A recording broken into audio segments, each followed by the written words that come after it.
Thanks, Ina. Hi, Jacques. Hope you're well. Right. Jacques, I'm not that interested in who's in the alignment camp and who isn't. I'm more interested in you've kind of touched on it there, but what kind of work do you do? How effective are these camps? Because they're so short in a couple of days in a month. But how much value do they add to you over the course of the season?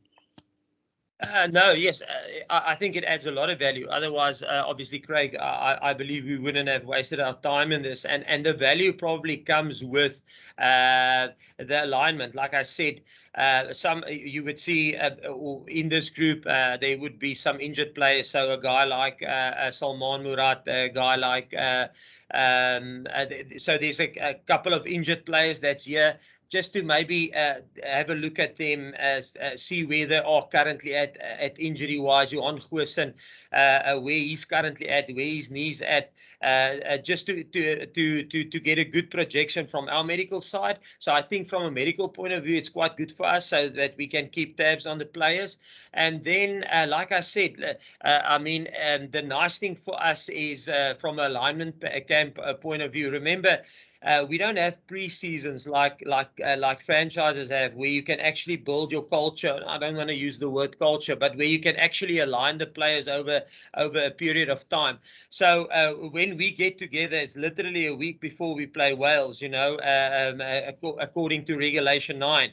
So and then you want a player must understand how we operate, what we look at, how the week is structured, because our weeks maybe work a little bit different to the franchises weeks.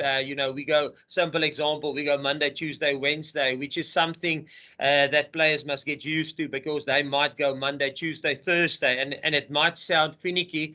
And what does that has to do with anything? But obviously, having 3 big days in a row is a little bit different. So a focus on recovery and maybe then popping into our performance team that's here and say, listen, okay, how do you guys suggest we do it? Especially if you haven't been part of a team that has gone Monday, Tuesday, Wednesday before.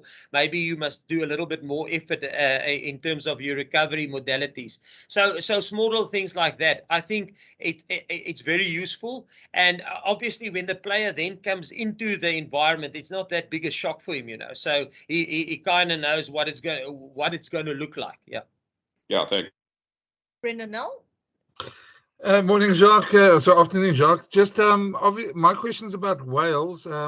We've obviously seen the performances of some of the Welsh teams here without a number of their Six Nations, and Wales didn't have a very good Six Nations. You're obviously planning for them first in July. Does it concern you in a way that perhaps they haven't done so well, that maybe people might underestimate them? I know you guys won't, but just your thoughts on Wales and their Six Nations campaign. Yeah, Brendan. No, definitely. I don't.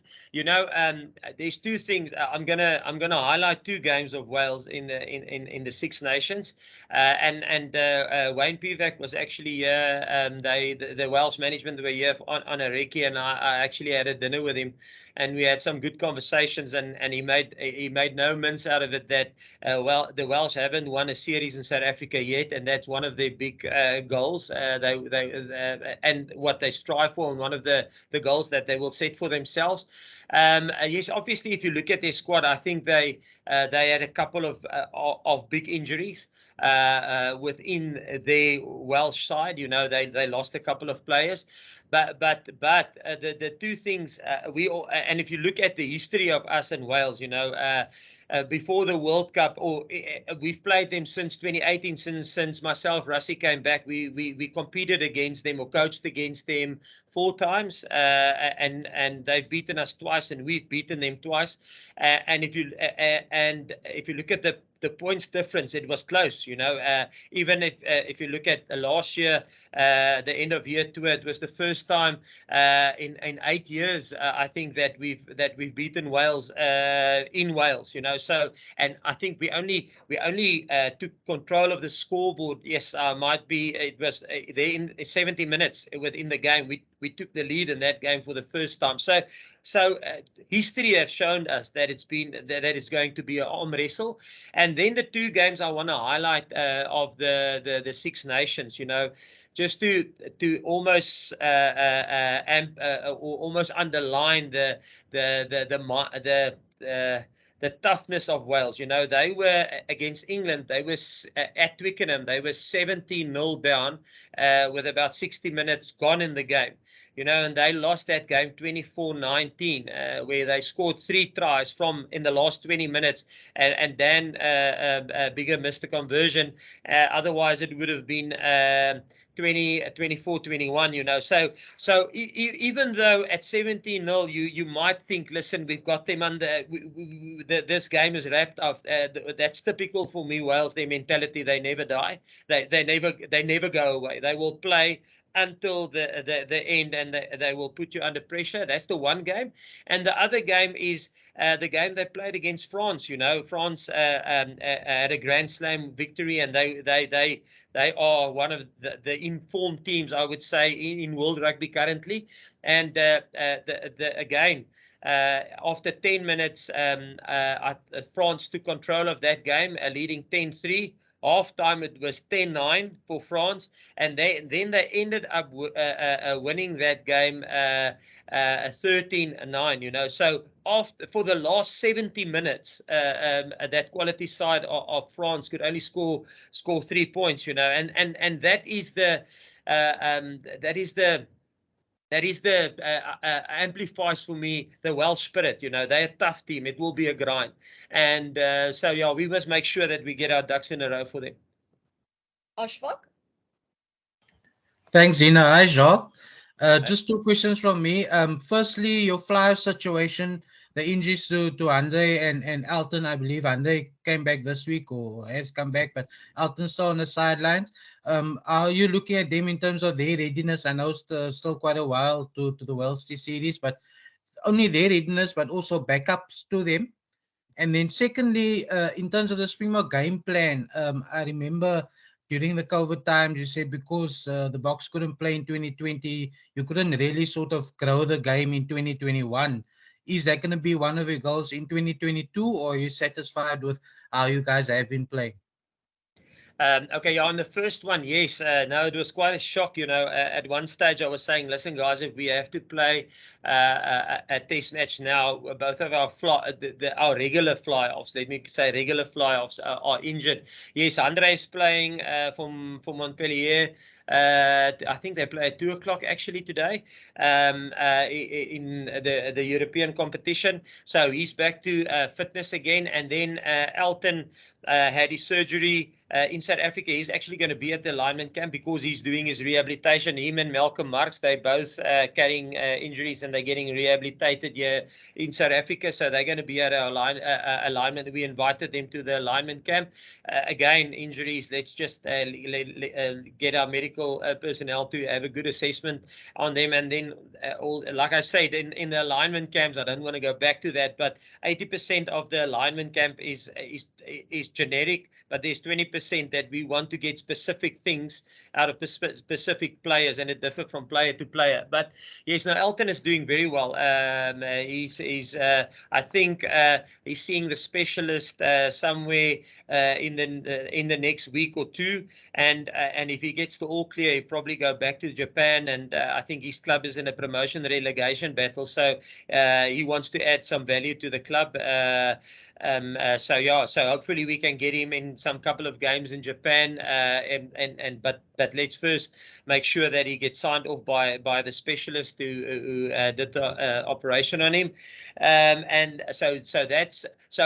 that's why we were thinking. Obviously, our thoughts was last year to maybe get an experienced head in like a Mornay Steyn.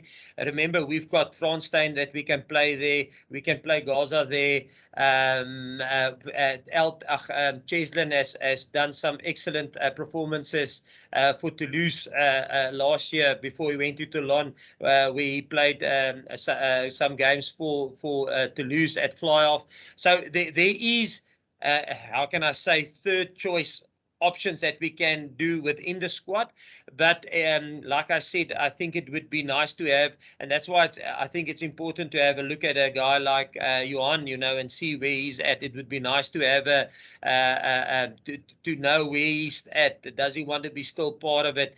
And then I think if you look at the current URC, if you look at the quality of the Flyers, especially last night, I thought there was some excellent performances of the Flyers. I think some of them are probably performing at probably their best levels that they have been in quite some time. So I think if I have to be quite honest, if in January, February, I was a little bit worried in terms of fly-offs and depth of fly-offs and guys coming through, and I was almost sitting there and saying, yes, guys, please, somebody stick up their hand. But I think now, literally, if I look at last night's fly-off performance, I think there was 4 hands raised and say, listen, we're ready to go. So, and like I say, the fact that we look at everyone, we assess every guy in positions that we strategically think we might be thin. We will scan their games.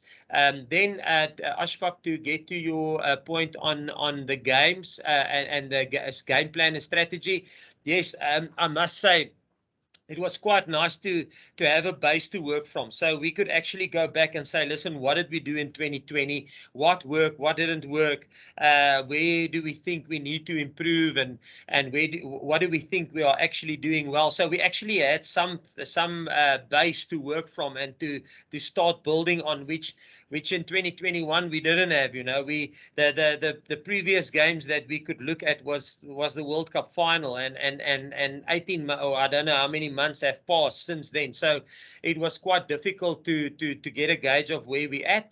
And then in terms of our game plan and strategy, the one thing, I don't want to go and give too much away, Ashfaq, but I think the one thing I can tell you is that if you want disaster, you must fail to improvise and to build and improve. So because other teams are chasing and they are improving and they looking to improvise. So the big challenge for us is to almost look at that we still stay creative, that we don't get too arrogant and say, listen, we know how to win test matches, we know how to win a World Cup, we know how to end number 1 in the world after a year. I think that is an arrogant way of looking at it, and that will be our challenge, that we don't become arrogant like that, and that we do stay creative. But also, obviously, there is some things that we do that is working for us. I don't think we had this. I think we had a fairly average season if you look at percentages of games won. But I do think if you look at the conditions that we pulled up off some victories, I do think if you look at the British and Irish Lions with the amount of preparation that we had going into that series to pull off a victory there, I think the players performed exceptionally well. I think if you look at that victory we had against New Zealand after 16 weeks away from our families in biosecure bubbles, massive mental strains on the team, to pull off a victory at the back end of a biosecure environment for so long was exceptional. It was an unbelievable pull of the players, push of the players, to get that right. I think if you look at similar teams that is in the Southern Hemisphere, New Zealand and Australia, at the back end of their end of year tour, where they were now 12 weeks or 14 weeks in biosecure bubbles, it's tough. It's tough to stay positive, keep on pushing. You're not allowed to go out, and it was a tough environment. So in that sense, we did some things well. But yes, we will be. I think we will shoot ourselves in the foot if we stay arrogant and think we have all the answers and we don't innovate.